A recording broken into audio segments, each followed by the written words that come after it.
Je suis Anne Pioz, psychothérapeute et coach. La pleine conscience du pouvoir est un podcast qui s'adresse aux femmes qui veulent reprendre le pouvoir sur leur relation avec la nourriture, sortir des injonctions de la culture des régimes et ne plus se sentir seule avec tout ça.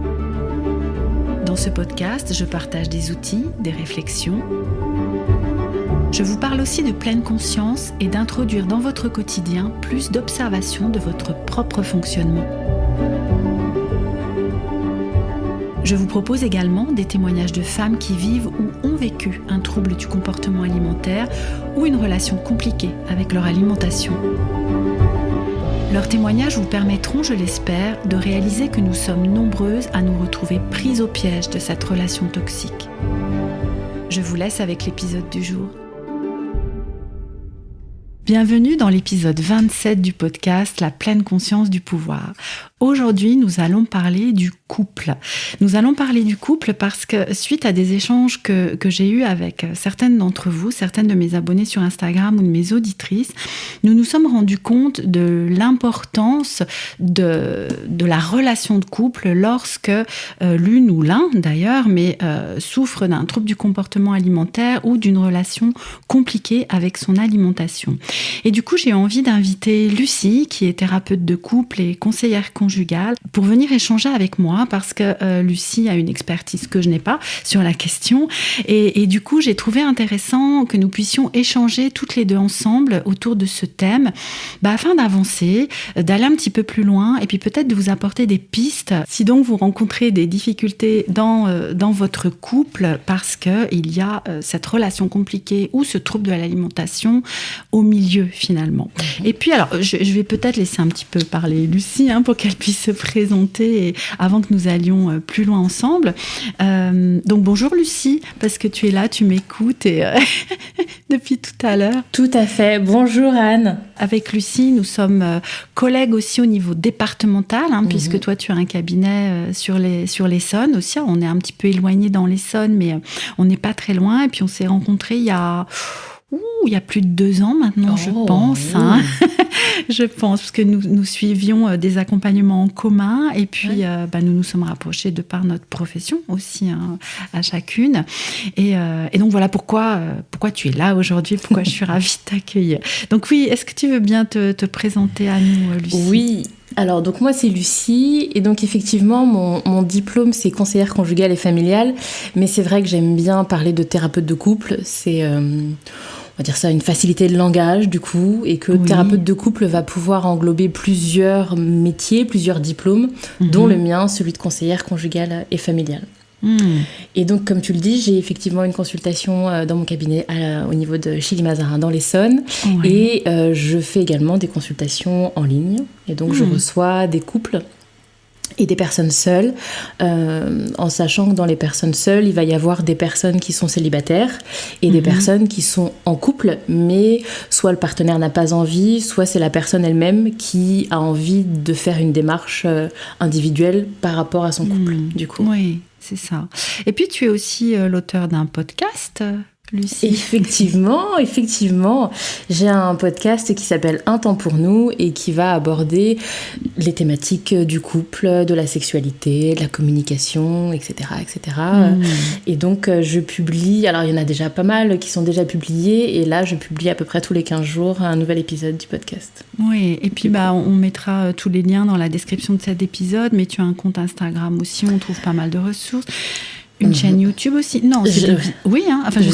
Oui. Alors, effectivement, maintenant, je publie moins de vidéos, mais il y en a pas mal qui sont déjà là sur YouTube et sur Instagram. Du coup, c'est un compte qui est là depuis 1 an et demi, donc il y a quand même pas mal de contenu, il y a pas mal de vidéos, il y a le podcast, il y a également des articles sur le blog, bref, il y a énormément de contenu. Il y a des ressources. Il y a plein de choses, j'ai abordé beaucoup de thématiques autour du couple et des difficultés que peuvent rencontrer mes clients. Voilà, donc c'est beaucoup de ressources disponibles si on a envie de se questionner ou de prendre soin, ou qu'on rencontre des difficultés dans sa relation de couple. Et justement, alors, cette place de l'aidant, c'est vraiment, je trouve, quelque chose d'extrêmement délicat. Alors, que ce soit parce que l'un ou l'une souffre d'un trouble du comportement alimentaire, on va dire TCA pour simplifier un peu le propos, enfin le raccourcir en tout cas, ou d'une relation troublée avec l'alimentation, que ce soit des compulsions, que ce soit un contrôle extrême. Bref, quand c'est un sujet de tension interne pour la personne, comment ça se passe dans la relation? Comment finalement le conjoint ou la conjointe va se retrouver pris là-dedans aussi, du coup. Hein. Et d'une manière peut-être plus large, c'est ce qu'on se disait avant de commencer, de cette place de l'aidant, parce que voilà, ici sur ce podcast, on parle plus particulièrement de la relation avec l'alimentation, mais ça peut être toute autre pathologie ou toute autre problématique, hein, en fait. Absolument, il y a vraiment des similitudes. Je dirais qu'au niveau des couples, il y a, alors des couples et de manière générale, il y a quand même beaucoup d'injonctions sociales, des « il faut ». Oui. Voilà, qui nous polluent un petit peu, et le couple n'y échappe pas. Le couple a également beaucoup de « il faut ».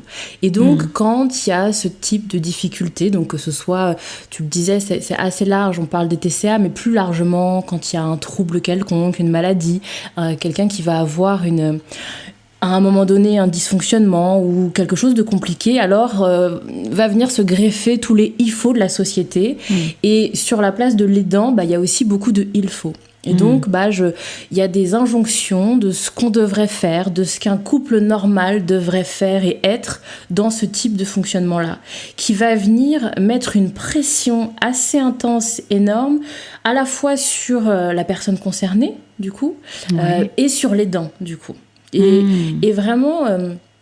je trouve que c'est pas évident de se dépatouiller de ça, surtout quand en plus on est en train de vivre un trouble ou une difficulté ou une maladie, et qu'en plus du coup on se tape toute la pression autour de « et mon couple là-dedans ». Et tu vois, on parlait de cette place de l'aidant, et moi vraiment ma réflexion autour de ça, c'est qu'il y a vraiment quelque chose qui doit être réfléchi, décidé et pas subi. Et souvent, on est sur quelque chose de subi, de « il faut », je dois avoir cette place-là auprès de l'autre, et à l'inverse, l'autre doit être comme ça auprès de moi. C'est ça. Et là, on tombe vraiment dans le « il faut » qui parfois ne va pas convenir. Du coup. Et oui, parce que c'est peut-être pas forcément ce que l'autre attend, en fait, ce « il faut ». Absolument. Et de manière générale, on est un peu sur, du coup, cet aidant, alors je mets des guillemets, mais c'est un peu cette place d'infirmière, quoi. L'autre est malade, alors je dois prendre soin de lui. Et l'autre, je dois être cette infirmière pour l'autre et prendre soin de l'autre. Et il y a un peu, tu sais... alors après, on n'est pas tous religieux, mais tu vois, ne serait-ce que pour le mariage, tu vois, je suis là... Alors moi, je suis pas très religieuse, donc je sais pas exactement les termes, mais tu sais, il y a un truc un peu comme ça dans la maladie, dans l'épreuve, tu vois, de je serai là même quand tu vas pas bien, je serai là même quand tu galères. C'est mon rôle, c'est ma place. Et il y a cette injonction sociale de, c'est ta place, c'est à toi d'être là pour t'occuper de l'autre. Et du coup, ça peut être extrêmement compliqué à gérer, cette place de l'aidant qui n'a peut-être pas envie, ne sait pas comment faire, n'est pas forcément hyper aiguillé. Et là aussi, je pense que la personne qui va souffrir de ces troubles n'a peut-être pas envie, en fait, que l'autre ait cette place-là, que l'autre soit son infirmière.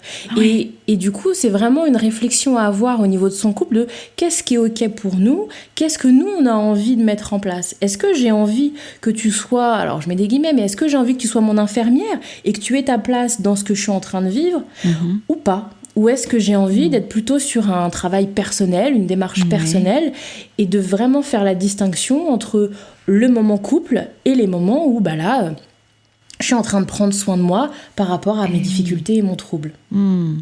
Tu vois ? Ce qui peut être peut-être aussi compliqué, tu vois, dans la situation où on va l'appeler l'aidant, pour simplifier, la personne qui souffre de la problématique et l'aidant.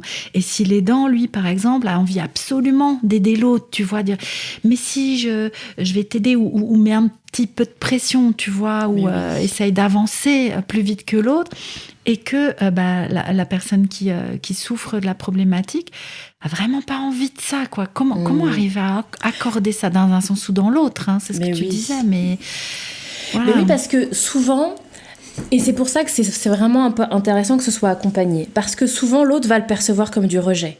Mais je t'aime, j'ai envie de t'aider, j'ai envie d'avoir cette place-là pour toi. J'ai envie d'être cette personne qui te soutienne. Et du coup, se faire rejeter alors qu'on venait là pour aider, c'est compliqué. Surtout quand on voit l'autre en difficulté. Bah, tu vois, et je l'entends, moi, bah, tu vois bien que tu galères, en fait. Tu vois bien que tu as besoin de moi. Tu le vois bien. Et c'est compliqué d'être en face et de dire, bah, oui, mais c'est pas avec toi que j'ai envie. C'est pas à toi que j'ai envie de donner cette place-là. Et de faire la différence. Oui, peut-être que je galère et que j'ai besoin d'aide, mais j'ai pas envie que ce rôle-là, ce soit le tien. Et je pense que c'est intéressant de faire la part des choses entre ce besoin d'être aidé, ce besoin d'être soutenu, ce besoin d'avoir un espace de parole peut-être, un espace dédié pour parler de ça. Mais est-ce qu'on a envie que ce soit son partenaire qui ait cette place-là, du coup ?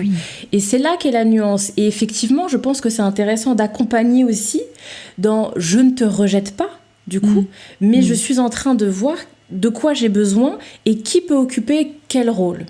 Et non pas je te rejette en tant que partenaire. Bien évidemment que ça peut être tu es mon partenaire, on s'aime, j'ai envie que tu sois là, j'ai envie que tu sois présent, j'ai envie de toi en tant que partenaire, mais effectivement pas dans ce rôle-là peut-être. Parce que sinon effectivement ça peut être assimilé à du rejet un peu brut, alors que l'autre avait une volonté louable de venir en soutien. Et oui, et sachant aussi que ça peut être fluctuant. Ce truc-là, hein. Bien sûr. Je peux avoir besoin que l'autre soit là et me soutienne, comme à d'autres moments, j'ai vraiment envie d'être seule dans ce que je vis, en fait, hein. Et c'est comment ajuster. C'est de la dentelle, presque. C'est de la dentelle. Hein, vraiment, vraiment. C'est de la dentelle et de la souplesse. Et c'est vrai que la place de l'aidant, je pense qu'il y a vraiment quelque chose à verbaliser autour de l'aidant qui peut être en difficulté. Quand, effectivement, c'est quelque chose qui fluctue. Quand, il y a 2 mois, tu voulais pas de mon aide, et là, il semblerait que tu as besoin de moi, finalement. Et pareil, si, imaginons, on choisit de dire, moi, je veux qu'il soit présent, que l'autre m'aide, ok, mais peut-être que l'aide dont j'ai besoin va aussi changer. Et qu'à un moment, pour m'aider, tu as besoin d'être très présent, et de l'autre moment, pour m'aider, tu as besoin de me laisser respirer et de me laisser avoir un peu de distance. Tout en m'aidant, en fait. Et du coup, effectivement, là, on est sur quelque chose qui s'ajuste et sur des besoins qui sont variables, changeants en fonction de là où on en est, l'évolution, le travail sur soi, etc. Les besoins peuvent se modifier aussi. Tout à fait. Ça, ouais. Et je reviens à ce que tu disais tout à l'heure de l'importance quand ça n'est pas possible de le faire seul, en tout cas dans le couple, de pouvoir se dire ce qu'on attend de l'autre ou ce qu'on a envie de donner à l'autre, d'avoir un espace où on est accompagné dans ce processus-là, en fait. Hein. Oui, qui va permettre d'avoir un espace extérieur au couple, du coup. Et c'est intéressant, je trouve, d'avoir un espace dédié à sa relation de couple, qui ne soit pas peut-être pris dans le quotidien, pris dans la masse et teinté de difficultés, mais d'avoir vraiment un espace dédié. Et c'est là où c'est intéressant, effectivement, de mettre un peu d'intention sur quels sont mes besoins.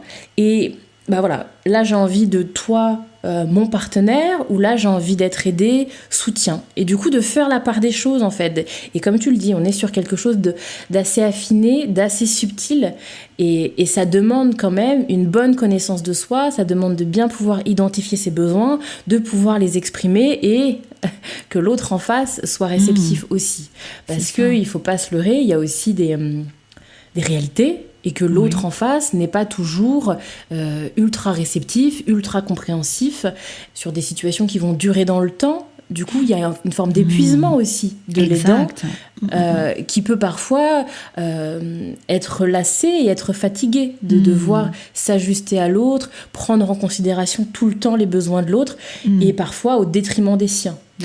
Et oui, d'où aussi, tu vois, ça me fait penser bien sûr à la...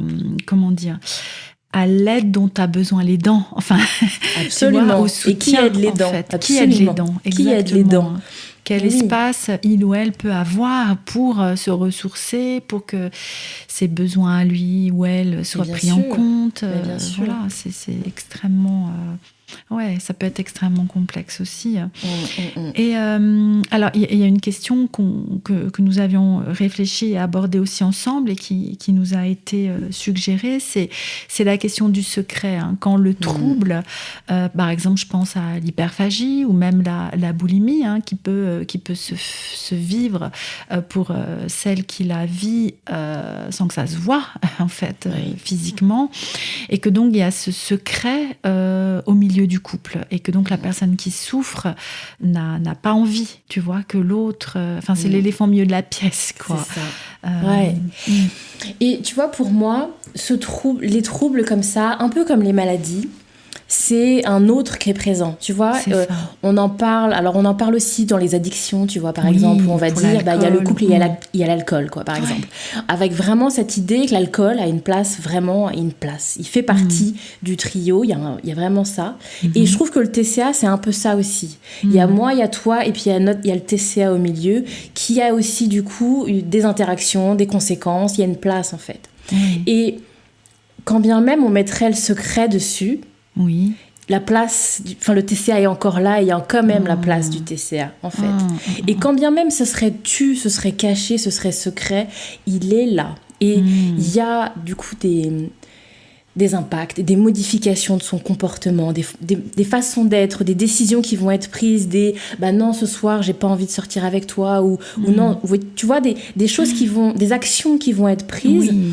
En conséquence de ces TCA, l'autre ne va peut-être pas le comprendre, l'assimiler à du rejet ou quelque chose d'incohérent. Pourquoi est-ce qu'elle n'a pas envie de ci ou ça alors qu'en fait, c'est le TCA qui est à l'origine. Et effectivement, il peut y avoir des incompréhensions dans le couple et parfois même des éloignements, en fait, parce que l'autre peut prendre pour lui quelque chose qui ne le concerne pas, en fait. Ce n'est pas... Alors, si on suit, par exemple, quelqu'un qui serait sur l'hyperphagie avec des moments de crise où je m'isole pendant ma crise, je n'ai pas envie que tu me vois pendant ma crise, donc je vais m'isoler. Du coup, cet isolement, l'autre peut ne pas le comprendre, en fait. Pourquoi est-ce qu'elle s'isole ? Pourquoi est-ce que l'autre n'a pas envie que je sois là ? D'où ça vient ? Il n'y a pas de mot qui est mis dessus, ou alors il y a des mots qui sont mis dessus mais qui ne sont pas la réalité.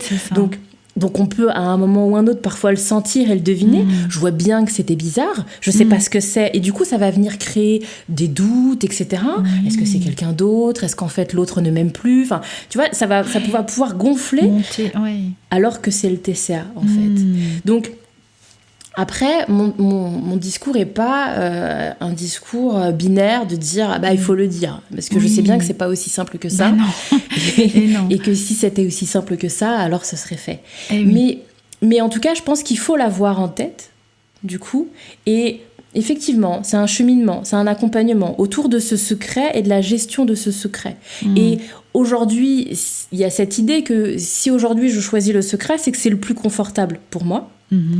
Et du coup, peut-être de se poser la question, et qu'est-ce que je veux pour mon couple ? Quels sont ce qui est important ? Quelles sont les valeurs ? Et est-ce que j'ai des valeurs d'authenticité, de partage ? Et est-ce que c'est mon envie ? Est-ce que c'est mon objectif ? C'est peut-être pas ma réalité, mais est-ce que c'est ça dont j'ai envie ? Est-ce qu'à terme, j'ai envie de pouvoir tout dire à l'autre ? Est-ce que j'ai envie que mon partenaire soit quelqu'un qui puisse... j'allais dire tout savoir de moi, j'allais m'emballer. Peut-être pas tout savoir de moi. Peut-être pas quand même. Mais en tout cas, est-ce qu'à terme, j'ai envie de le partager ? Et des fois, les gens s'enferment dans là, c'est pas possible, là, je le sens pas. Et du coup, c'est un truc très fermé. Et du coup, j'invite à la souplesse. Ok, là, c'est pas possible. Mais est-ce que c'est ce vers quoi j'ai envie d'aller ? Et du coup, d'être dans quelque chose de souple, ok, peut-être que là, c'est pas possible, mais peut-être que c'est ce vers quoi j'ai envie d'aller. Et quel serait mon premier petit pas ? Vers quoi je pourrais aller ? Est-ce que je peux expliquer un petit peu quelque chose ? Enfin, tu vois, d'être sur quelque chose d'assez souple, en fait, sur cette notion de secret. Et effectivement, d'avoir conscience qu'il y a des répercussions sur un secret, du coup. Et quand à un moment ou à un autre, l'autre découvrira ce secret, du coup, quelles répercussions sur ma relation ? Enfin, tout ça aussi a besoin, à mon sens, d'être un peu soutenu et un peu entouré, accompagné. Du coup, c'est pas anodin, les secrets ni les révélations de secrets. C'est ça. Non, c'est pas... D'autant plus que pour d'autres choses sans doute, mais particulièrement là, c'est vraiment la honte qui accompagne ces comportements-là. Et du coup, comment est-ce que l'autre va me voir s'il sait l'affreuse personne que je suis? Enfin, tu vois, je schématise un peu, mais s'il découvre... Mais du coup, plus le temps passe et plus j'entretiens l'idée que l'autre m'apprécie même et présent, pas pour moi, pour l'image qu'il croit, pour celle qui croit que je suis. C'est ça. Et du coup, j'entretiens cette idée que l'autre, je peux pas lui dire parce que c'est pour une personne l'illusion de ce que je suis que l'autre reste. Et du coup, je vais m'enfermer dans l'idée que c'est pas vraiment moi, que si je le disais, alors l'autre partirait, alors l'autre ne resterait pas. Et donc, je viens alimenter davantage et davantage encore ce secret, du coup. Donc, oui, mais enfin voilà, il faut à mon avis avoir une ouverture large sur cette notion de secret, du coup. Oui, et j'aime bien ce que tu dis dans ouvrir la perspective vers ok, c'est comme ça aujourd'hui je ne peux pas, peux pas en parler, je peux pas confier à l'autre ce que je vis, ce qui m'habite, la souffrance en fait que je traverse. Mais peut-être ça va changer. Enfin, comment je peux avancer, hein. J'aime bien ce que tu disais, de quel pas je peux faire sans lui balancer le truc. Enfin, tu vois, voilà, sans quelque chose. Au fait, enfin voilà. Non. Mais oui. Ouais, mais en tout cas, et tu vois, ça amène une forme de souplesse en fait. Et du coup, progressivement, ce qui était impossible, du coup, va aller dans ok, et si je le faisais, comment je le faisais, comment je le ferais. Oui, c'est ça. Tu vois. Et du coup, petit à petit, on amène à quelque chose d'un petit peu plus souple où il y a quelque chose de l'ordre d'une possibilité, alors qu'avant c'était quelque chose de complètement fermé. Ouais. Mais effectivement, on est sur un cheminement qui se respecte, qui prend le temps que ça prendra et là encore, tu vois, je pense qu'il faut sortir de ces injonctions sociales de il faut dire c'est pas normal si, ok, y a plein de gens qui ont des secrets, c'est des réalités de vie de plein de gens, ok, comment est-ce qu'on l'accompagne plutôt que de leur taper sur la tête, tu devrais pas, tu vois. Mais oui, c'est très important ce que tu dis là, hein, bien sûr. Parce que tu devrais pas, il est hyper fermant, c'est hyper limité, et qu'est-ce que je fais avec ça? Ok, je devrais pas. Mais j'ai pas de piste, j'ai pas de sortie, j'ai rien de... Et c'est dramatique. Donc c'est pour ça que moi j'invite vraiment à être sur la réalité de ce qui est pour moi, de pas être dans quelque chose de contraint forcé. Qu'est-ce qui est ok pour moi aujourd'hui, mais en ayant en tête que c'est aujourd'hui. C'est ça. Ouais. Et puis, souvent, je pense qu'en partie, ce qui bloque le fait d'aller dire à l'autre, c'est la peur d'être jugé, donc la honte de ce qui est vécu, mais aussi la peur que l'autre ne comprenne pas, en fait. Et nous avons eu des témoignages dans ce sens-là aussi, de femmes, en l'occurrence, c'était des femmes qui nous disaient, mais l'autre ne comprend pas, en fait. C'est comme si on parlait deux langues différentes. Par exemple, dans un cas d'anorexie, je n'arrive pas à manger et que l'autre ne comprend pas que ce soit pas possible de ne pas arriver à manger, en fait. Ou de s'arrêter de manger, d'ailleurs. Mais tu n'as qu'à pas grignoter, ou minimise, ou des choses comme ça. Donc, quel fossé ça peut creuser. Mais absolument. Et je dirais que, tu vois, de manière générale, moi, c'est des choses que je retrouve beaucoup au niveau du couple où, en fait, souvent, ton fonctionnement va être pris comme étant le fonctionnement normal. En fait. Et du coup, pour toi, tu prends l'exemple de quelqu'un qui n'a aucun problème avec l'alimentation et donc, il estime, de sa représentation à lui, il suffit de manger et puis quand j'ai faim, je mange, quand j'ai pas faim, puis des fois, je me fais plaisir et puis j'ai aucun problème avec ça, c'est très fluide, c'est très simple. Et donc, j'ai du mal à me mettre à la place de quelqu'un pour qui ce serait pas aussi simple. Et donc, c'est là où on va avoir des discours de « il suffit de ». Allez, bouge-toi un petit peu. C'est pas si simple, c'est pas si compliqué que ça, en fait. Qui peuvent être extrêmement jugeants et assez perçus comme quelque chose de l'ordre de l'agression, en fait, en face. Parce que et puis, il y a un truc un peu rabaissant un truc hyper simple, en fait, moi j'y arrive pas, je dois vraiment être naze, c'est vraiment que je suis la dernière des nazes, parce que en face, on me répète que il suffit de, et pourtant je n'y arrive pas, alors qu'il suffit de. Alors donc, que c'est si simple, il paraît. Alors que c'est si simple. Ouais. Mais oui. Et c'est là où on voit qu'en fait, c'est intéressant de venir confronter l'autre sur ça, c'est ton fonctionnement, ça, c'est ta manière de fonctionner. C'est pas une normalité. Et bon, j'imagine que tu le connais mieux que moi, mais si on parle des troubles de l'alimentation, on est vraiment sur un spectre. Donc c'est assez, à mon avis, une connerie de dire que c'est si simple. Je pense qu'il y a tellement de gens pour qui c'est pas si simple, justement. C'est que, sortons de ces jugements et ces a priori, et que vraiment, c'est intéressant de ramener l'autre. Ça, c'est ton fonctionnement. Et peut-être que au niveau de l'alimentation, c'est hyper fluide, et pour d'autres choses, c'est hyper compliqué. Et c'est vraiment intéressant de venir se dire que mon fonctionnement n'est pas moins bien que les autres, anormal, j'ai pas un problème de manière de fonctionner, c'est juste que nous ne fonctionnons pas pareil, et donc porter un jugement sur le fonctionnement de l'autre, ça n'a pas de sens en fait, du coup, c'est une perte de temps, et c'est surtout rabaissant et dévalorisant, et on n'amène pas...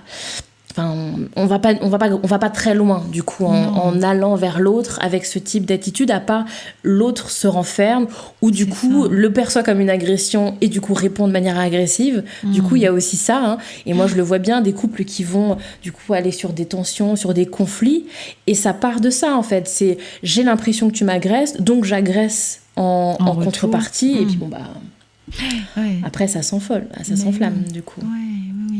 Oui, et puis tu sais, ça me fait penser aussi à ces maladresses que peut avoir donc l'aidant.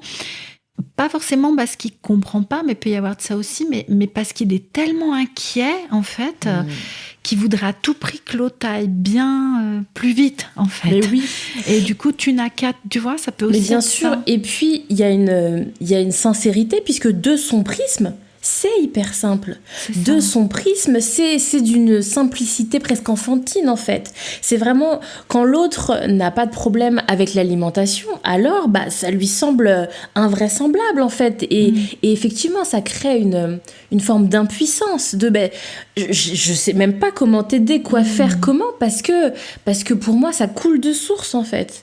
Et du coup, c'est là où on a parfois, effectivement, des gens qui vont s'épuiser, parce que ils ont l'impression de rabâcher tout le temps les mêmes choses, et c'est là où c'est à mon sens important de rappeler, c'est pas un problème de compréhension, c'est pas que l'autre il a pas compris. Les gens qui ont des troubles du comportement alimentaire, c'est pas des gens qui ont pas compris, clairement. Non. Ils savent bien, il faut manger, il faut pas manger, évidemment, les gens ont bien compris, ça se situe pas là en fait. Et donc si l'autre est dans la répétition de je t'explique, mais non en fait, la personne n'a pas besoin qu'on lui explique quoi que ce soit, c'est pas un problème de compréhension du coup. Mais oui. Non. Et du coup on se retrouve à être à deux, à pas parler la même langue en fait. Et c'est ça. Et il faut un interprète des fois, ou des fois on arrive à prendre un dictionnaire et à traduire, mais oui. Parce que effectivement c'est pas la même langue, et c'est pas au même niveau. Tu vois, moi c'est aussi des trucs que je dis beaucoup à mes clients sur est-ce que vous êtes à un niveau rationnel, explicatif, ou est-ce qu'on est à un niveau émotionnel. Et du coup parfois sur du je me sens pas bien, on va dire ça comme ça, aujourd'hui je me sens pas bien, l'autre en face va pouvoir être hyper rationnel, t'as qu'à sortir, t'as qu'à appeler une copine, t'as qu'à... Voilà. Sauf que maintenant en fait j'ai pas besoin d'activité, j'ai pas besoin d'idées, j'ai pas besoin d'être sur quelque chose de rationnel et d'explication, juste émotionnellement je me sens pas bien, et c'est à ce niveau là en fait que j'ai envie que tu descendes et que tu viennes me consoler, m'apaiser, me questionner sur comment tu te sens, pourquoi tu te sens, qu'est-ce qui se passe en fait. Et c'est intéressant de venir des fois vraiment faire le point. À quel niveau on discute là ? Est-ce qu'on est là en train de mettre quelque chose où on rationalise, où on argumente, où on explique, solution, ou est-ce qu'on est sur du ressenti et du partage de ressenti, où effectivement il n'y a pas la place sur des solutions technico-pratiques. C'est pas ça qu'on vient chercher, c'est pas ça le besoin du coup. Et du coup c'est vraiment à mon sens intéressant venir... Mais bon, moi, tu sais, la clé, c'est la communication. Pour moi, il faut quelque chose qui communique. Ben oui. Et de pouvoir, effectivement, être au clair sur ses besoins. Non, mais là, j'ai pas besoin que tu me sortes une liste de courses, de solutions. J'ai juste besoin d'un temps où, là, on fait de la place au niveau émotionnel, du coup. Et j'ai un espace pour parler de mes émotions. Ouais. Et souvent, tu vois, l'aidant, lui, il va être orienté solution, en fait. Parce que, aussi, on est dans notre société où il faut faire des choses, il faut mettre en place des actions pour qu'on ait des résultats et que ça change et que ça aille mieux. Ouais. Et du coup, des fois, c'est pas d'action et de résultats qu'on a besoin, mais effectivement, c'est à un autre niveau que ça descend. C'est ça. Sur la prise en compte de, émotionnellement, comment ça se passe. Là, c'est pas orienté solution, du coup. Et tu vois. oui, c'est ça. Oui, je trouve ça très intéressant. Hein. C'est deux modes de communication qui peuvent être... Alors là, vous ne voyez pas les gestes que je fais, mais pas au même niveau. Enfin, c'est pas hiérarchique, hein, mais du coup, on ne peut pas se rencontrer puisqu'on ne parle pas de la même chose, encore une fois. On ne parle pas de la même chose. Et effectivement, si on ne se le dit pas, alors ça crée des incompréhensions. Ça crée, je ne me sens pas écoutée, je ne me sens pas comprise. Moi, j'entends beaucoup ça. L'autre ne me comprend pas, l'autre ne m'écoute pas. Et le partenaire en face, mais je ne fais que ça, écoutez, je propose plein de solutions, mais je fais plein de choses. C'est toi qui ne m'écoutes pas. Et c'est jamais assez, et puis on n'essaye même pas ce que je propose, et c'est pas normal. Et donc là, effectivement, on ne se rencontre pas, on ne parle pas la même langue. Absolument. C'est ça. Et ça peut créer, si c'est pas décelé et si c'est pas perçu, ça crée des tensions, des incompréhensions, ça crée une sensation d'impuissance, au bout d'un moment, je vais arrêter de proposer des solutions parce que ça marche jamais, c'est jamais écouté. Ouais. Et puis en face, c'est pas la peine que je parle parce que je suis pas compris. C'est ça. Ouais. Alors, avant qu'on se quitte, il y avait un dernier point qu'on a eu envie d'aborder toutes les deux. Hein. C'est vraiment aussi la place du corps et la place du corps dans le couple, mais du coup, la place du corps et de l'image corporelle, qui peut être très abîmée dans un trouble de la relation avec l'alimentation. Donc, qu'est-ce que tu auras envie de partager avec nous là-dessus ? Oui, alors moi, ce que j'aime aussi à rappeler, c'est qu'effectivement, le couple, c'est beaucoup des histoires de connexion, en fait. C'est vraiment ça, c'est deux individus qui connectent. Et il y a des multiples manières de connecter. Et il y a quand même une bonne partie des couples qui fonctionnent avec le corps pour connecter. Alors, on pense spontanément à la sexualité, et bien évidemment, c'est une manière de connecter avec son corps, mais pas que. Il y a tout ce que vous allez avoir aussi autour de la tendresse, autour de la démonstration d'affection, autour du toucher, du coup. Et bien, tout ça peut être impacté quand le rapport à son propre corps est compliqué, quand l'image qu'on a de soi-même, de son corps est compliquée. On parlait du toucher, donc comment est-ce que je peux être réceptif à de la tendresse, à des caresses quand mon corps me dégoûte, quand je trouve que je suis alors après je sais pas exactement ce qu'on peut penser, mais tu vois, quand vraiment on a un dégoût de soi-même, quand on se trouve pas aimable, pas désirable, et que ce corps on le déteste, on veut le transformer, on veut qu'il soit autrement, et bien comment est-ce que je suis réceptive à la caresse, à la démonstration d'affection. Et du coup, c'est des couples qui vont avoir des difficultés à connecter, en fait, parce qu'il y a comme ça quelque chose d'une distance, d'un fossé. Et alors, il y a plein d'autres manières de connecter. Et du coup, moi, quand le corps, c'est compliqué, j'accompagne sur d'autres possibilités de connexion et de voir pour que le couple crée ensemble leur manière de connecter, parce que c'est important de connecter. Mais effectivement, à un moment ou à un autre, c'est intéressant de venir travailler sur cette connexion avec le corps. Et encore une fois, moi, je suis plutôt quelqu'un de souple. Et donc, c'est l'idée de dire, OK, là, où est-ce que j'en suis maintenant ? Qu'est-ce qui est OK, pas OK ? Et de communiquer sur ce qui n'est pas OK, parce que c'est aussi beaucoup ça. C'est le « je dois, il faut ». On est obligé d'avoir une sexualité, on est obligé de se tenir la main, de se toucher. Je peux pas, sinon l'autre comprendrait pas, etc., etc. L'autre va me quitter s'il n'y a pas de sexualité entre nous, etc. Toute cette pression. Donc, sortir de cette pression et de qu'est-ce qu'on crée ensemble autour de ce qui est possible. Et de vraiment être sûr, qu'est-ce qui est OK pour moi, pas OK, dans une écoute juste de soi-même, pas dans la contrainte et je me force et il faut que. Qu'est-ce qui est juste pour moi et qu'est-ce qu'on peut créer ensemble ? Et enfin, moi, c'est ce que je dis vraiment. il faut sortir des yaka faucons et de tout le monde font un couple normal, c'est comme si, on devrait être comme si, non. Qu'est-ce qu'on crée ensemble? De vraiment s'éloigner des dictates, s'éloigner des injonctions sociales et plutôt de partir sur qu'est-ce qu'on a envie de créer tous les deux avec ce qu'on est maintenant, avec nos envies et nos possibilités maintenant, du coup. Et effectivement, peut-être que la sexualité, par exemple, c'est compliqué, ou certaines choses dans la sexualité sont compliquées, peut-être que de la tendresse, peut-être une première étape, de voir ensemble, de créer qu'est-ce qui est possible, qu'est-ce qui est ok, et d'être dans je réfléchis à mes besoins et je réfléchis à mes limites, du coup. Oui. Et dans je communique sur ce qui est ok, et j'avance doucement, tranquillement, à mon rythme, et on avance à deux sur qu'est-ce qu'on construit à deux. C'est ça. Et après, c'est chouette. Ouais, et c'est là, tu vois, quand tu parlais d'avancer, chacun peut avoir un rythme différent aussi. Je suis aussi avec quand l'un a l'impression d'attendre l'autre, et dans le processus de guérison, par exemple, ça peut aussi être présent. Tu le parlais de l'essoufflement tout à l'heure, mais là aussi, quand nous nous accordons pour maintenant, mais peut-être que je peux sentir la pression de l'autre qui trouve que c'est trop long, ou le contraire. Et puis il y a aussi un principe de réalité sur certaines fois où il n'y a pas d'accordance au niveau des besoins. Si tu prends un besoin de sexualité avec un partenaire qui va avoir des besoins de sexualité et en face une impossibilité de sexualité, combien de temps du coup je peux mettre de côté mon besoin de sexualité parce que j'écoute ton non-besoin de sexualité. Et oui. Mais oui.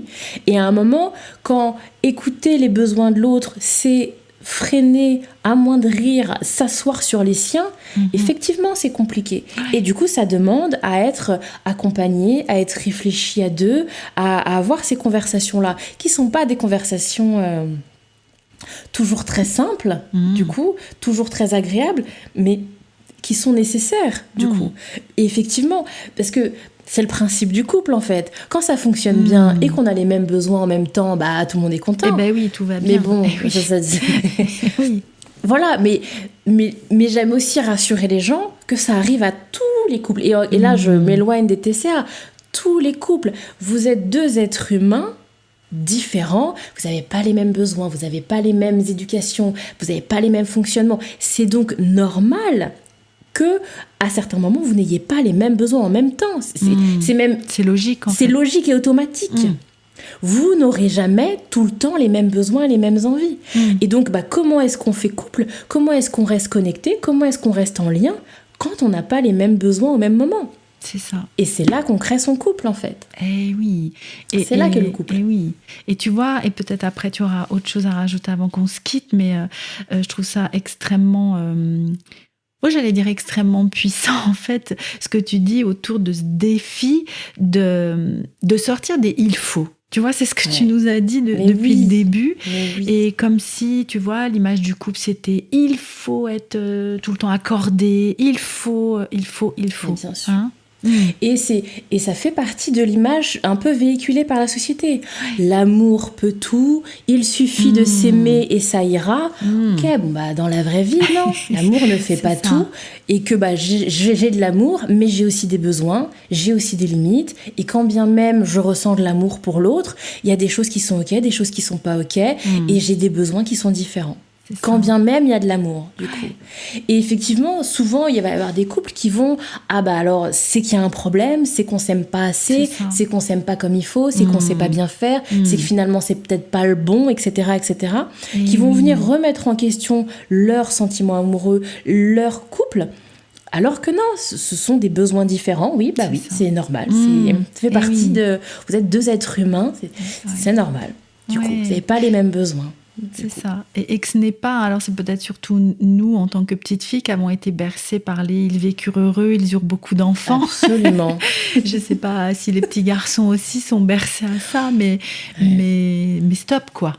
En fait. Oui, parce que quand ça vient buter sur la réalité, du coup, on se dit qu'on a un problème et on se remet en question, en fait. C'est ça. Et Bien évidemment, enfin moi je pense que un couple peut être heureux, épanoui sur la durée, etc.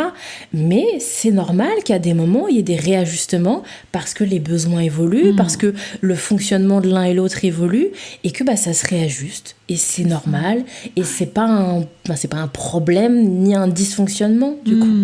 Et donc comment est-ce qu'on fait couple quand on n'a pas les mêmes besoins? Qu'est-ce qu'on crée ensemble? Et ça n'appartient qu'au couple, du coup.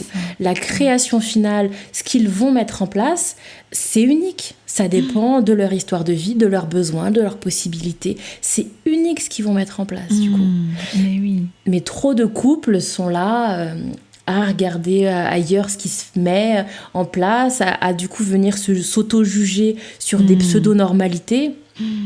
Et c'est ça qui fait du mal, du coup. Et oui, finalement, et pour conclure, TCA ou pas, j'ai envie de dire, finalement, même si nous étions centrés aujourd'hui sur cette thématique-là, trouble de la relation avec l'alimentation ou pas, c'est ce défi du couple, en fait. Cet accordage, ce parfois désaccordage, et comment on avance ensemble avec ce qui se présente aussi sur notre chemin de vie en tant que personne et en tant que couple, du coup. Bien sûr. Et les TCA, c'est un des trucs qui peut se présenter sur le chemin de vie d'un couple, du coup. Ouais, c'est ça. Et qu'est-ce qu'on en fait? Comment est-ce que nous deux, qu'est-ce qu'on en fait, nous deux, du coup? Et cette création-là, elle va appartenir qu'à nous. Parce qu'un trouble TCA ne se ressemble pas, quand bien même il aurait la même appellation, c'est pas deux pareils. Mais bien sûr. Donc, du coup, c'est deux personnes uniques, c'est un TCA unique, et du coup, qu'est-ce que nous, on en fait tous les deux, du coup? Bref, c'est là que c'est beau, moi, je trouve. C'est là oui. Mais parce que c'est là que le couple commence, en fait. Exactement. L'unicité du couple et ce qu'on est, la beauté de sa relation et de ce qu'on crée, c'est là que ça commence, du coup. C'est ça. Merci Lucie, je trouve ça avec plaisir. Très inspirant ce message que tu nous passes là, en fait, que c'est pas, ça se finit pas à Elvire Curero, ils eurent beaucoup d'enfants, mais ça commence finalement quand il y a ces plus ou moins grosses pierres qui se mettent sur le chemin, et comment on co-crée, comment nous co-créons dans le couple avec ces pierres sur le chemin. Merci beaucoup Lucie d'être venue sur le podcast. Je pense qu'il y aurait d'autres choses à développer ensemble. J'ai eu d'autres idées et surtout vous qui nous écoutez, n'hésitez pas si vous avez des questions à solliciter Lucie, à me solliciter ou si vous avez d'autres idées de sujets que nous pourrions aborder dans cette thématique du couple. Ce serait avec plaisir en tout cas que nous referions, pourquoi pas, un nouvel épisode. Avec plaisir. À bientôt, Lucie. Merci, à bientôt. Merci à toutes, à tous de nous avoir écoutés jusqu'au bout. N'hésitez pas à laisser une note à cet épisode si vous nous avez écoutés sur Apple Podcast, à vous abonner, à parler de ce podcast et de cet épisode autour de vous, à le partager aux personnes qui pourraient intéresser. Et je vous dis à très bientôt dans un nouvel épisode de La pleine conscience du pouvoir.